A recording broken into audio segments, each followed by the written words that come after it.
Welcome back, ladies and gentlemen, to Uncle John's Gun Masterclass. And here we have the Beretta M9.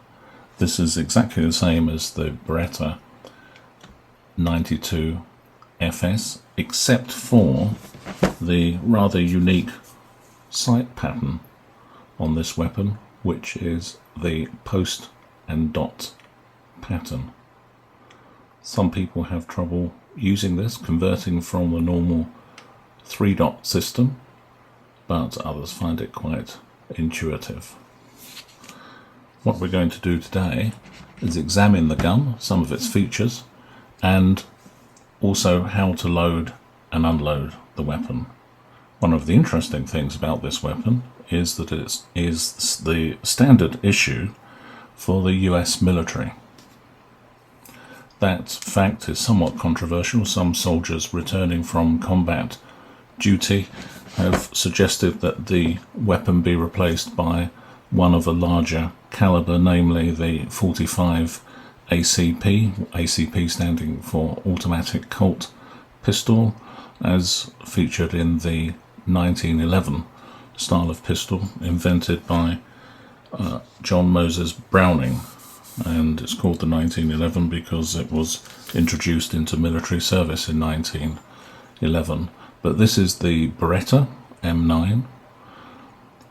This is a 9mm pistol, and that is the source of the controversy, because some people feel that the 9mm round doesn't have the stopping power of a bullet whose caliber begins with 4, as in 40, 45 and so on. And the reason for that is that the 9mm round is, compared to the 45, a somewhat petite round. The weight of the 9mm bullet isn't as great, and the stopping power of the 9mm round is reputed to be less. Indeed, after some situations that have arisen in law enforcement in the United States, it has been suggested by police departments that they upgrade their weaponry to at least the 45 caliber weapon, as in the 1911 pistol, simply to produce the stopping power of a larger, heavier and somewhat slower moving bullet. But this is the 9mm Beretta FS, one of the finest handguns ever produced anywhere. Let's look at it for a moment and examine the safety features. First of all, let's look at the length of the thing. Front to back, it's about 8.5 inches long. What does that mean in practice? Well, look at the sight radius. That's the distance from the front sight here to the rear sight, 6 inches. That distance is sufficient to increase the aiming accuracy of the gun, so that a small deviation in the sight picture produces a smaller deviation in the landing point of the bullet than in a gun with a shorter sight radius. That's one of the most critical things in handgun operations, so that the bullet can be placed more accurately. It is reputed that the Beretta 92 FS, again it's an identical weapon to this, was used by a law enforcement officer to bring down the bad guy at a range of 75 yards with a single shot. Now that is quite something from a handgun, but it's reputed to be true. And having used this weapon, I can believe it. It is a very accurate handgun indeed. So let's look at some of the safety features on the gun first of all. In common with many semi-automatic pistols, there is a decocker. What does that mean? Well, before I show you, the first thing to do is to check that the gun is unloaded. The magazine well is empty. Holding the gun thus, with my trigger finger out of the trigger guard, we rack the slide back and inspect the chamber and we can see that it's clear. In fact, we can look all the way through the magazine well and see that it's clear. So the gun is safe to handle. That click that you heard there was the decocker in operation, because I had left the decocker in the safe position here. So when the slide is racked, the decocker will allow the hammer to fall safely back into place. And I'll show you what I mean by this. The safety aspect of this gun. Do you see that little thing there? That's an indicator of the hammer block. That blocks access by the hammer to the firing pin. Not this piece of metal that you can see coming up and down there, but that piece of metal is a witness to the operation of the firing pin block. That means that if the gun is dropped, say that, let's take the decocker off and put it into the fire position.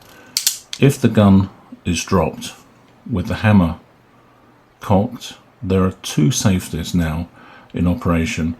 The first is a half cock position, which if you manage to dislodge the hammer from the sear is the thing against which the hammer is held, and it's the sear that releases the hammer when you pull the trigger on a weapon.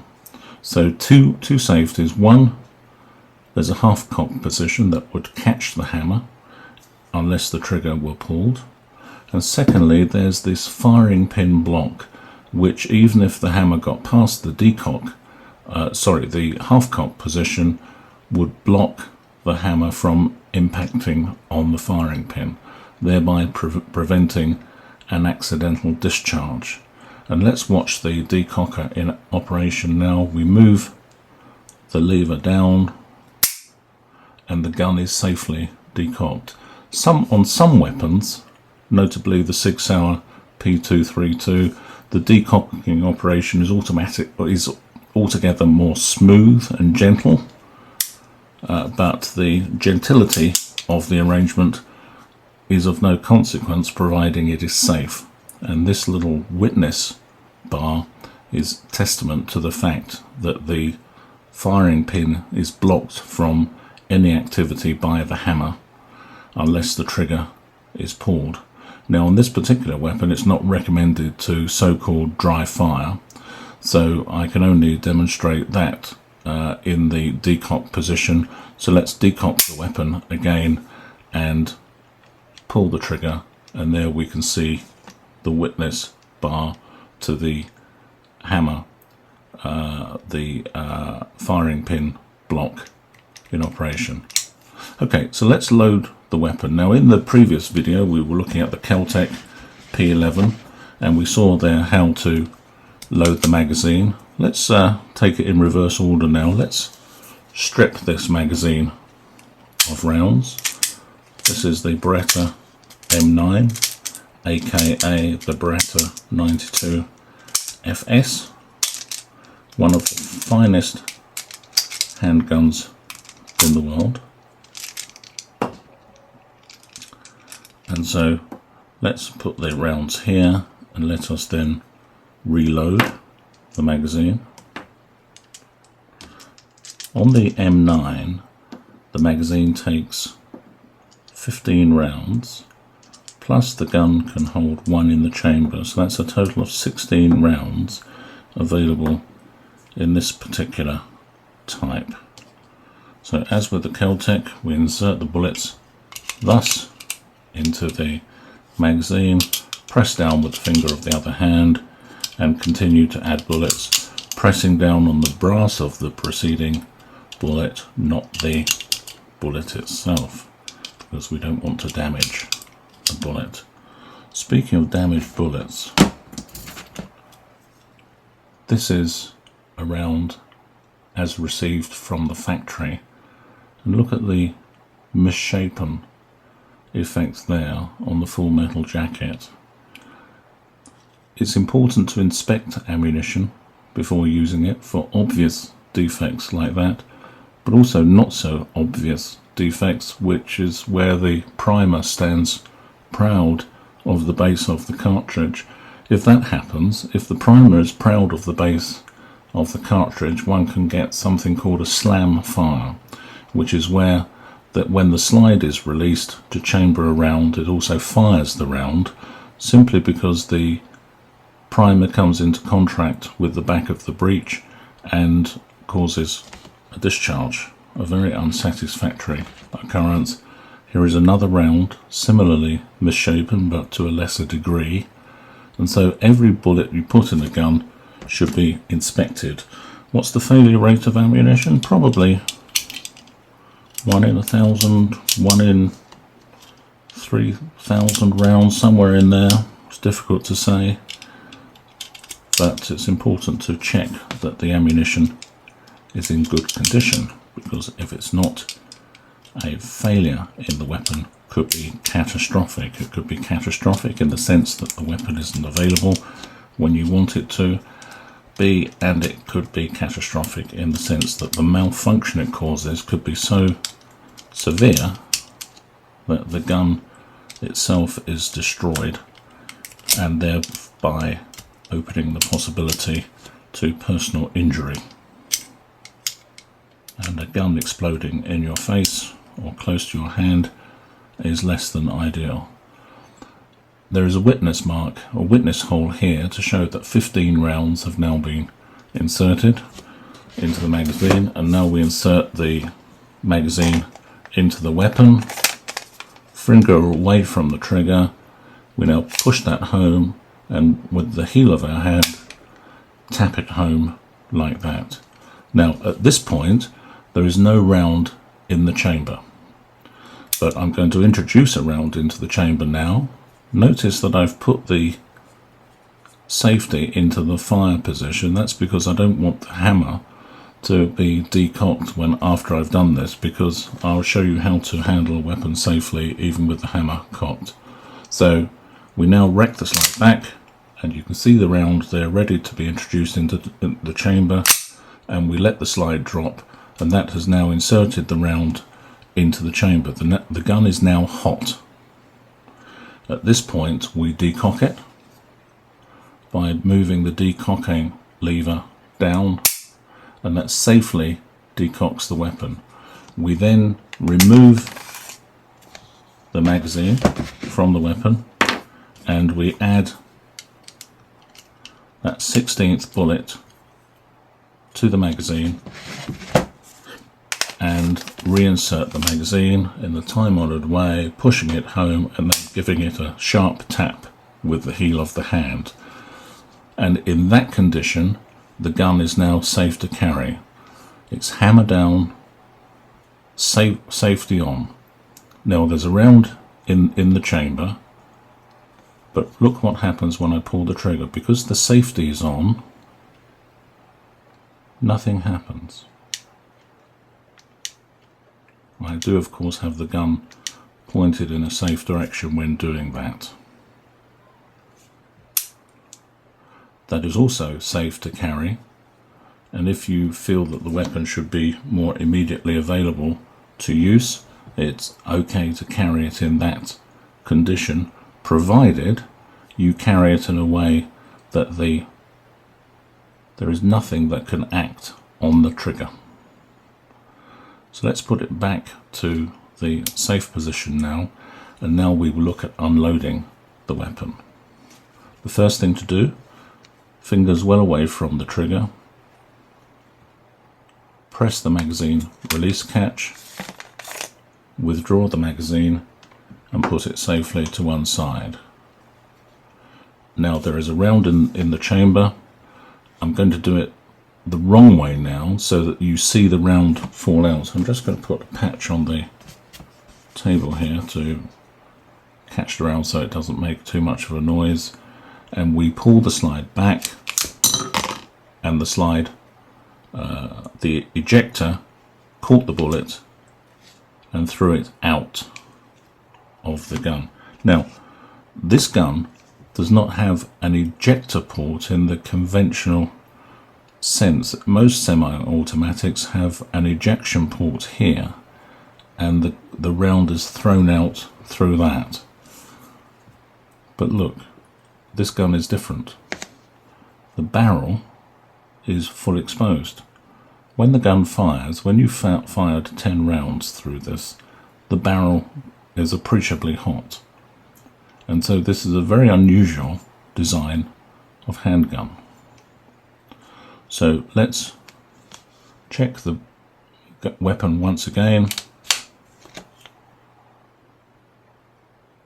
The chamber is completely clear, and it's possible to view through the magazine well to see that there is no magazine in there. The gun is now safe. Did you see that? Because the decocker is on, the hammer fell as soon as I moved the slide very slightly forward. So that's the Beretta M9. This is a commercial copy of the military version of the weapon, but it's exactly the same weapon as issued to the United States military. A fine weapon, an accurate weapon. The 9mm round is controversial. The United States adopted it because it's been adopted by NATO, but soldiers coming back from theatre are asking for a heavier round, one with more stopping power. Now, looking at the magazine,